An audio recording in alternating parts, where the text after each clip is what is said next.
दोस्तों वो दिन आ ही गया।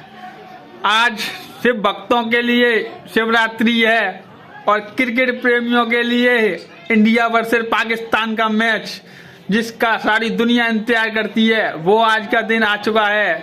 शाम को इंडिया वर्सेस पाकिस्तान कोलंबो में, और टीम इंडिया जीत के दिखाएगी कि इंडियन टीम में कितनी ताकत है, और पाकिस्तान को रौंद के रख देंगे हम अपनी टीम से।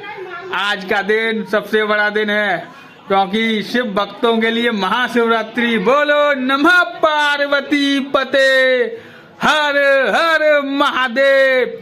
शाम को होगा शिव तांडव लंका में, जब अभिषेक शर्मा शाहीन अफरीदी की गेंदों को बाउंड्री के बाहर भेजेंगे और सूर्य कुमार यादव के सुपला शॉट जो उस्मान तारिक की जो गेंद है उनको उड़ा के फेंक देंगे।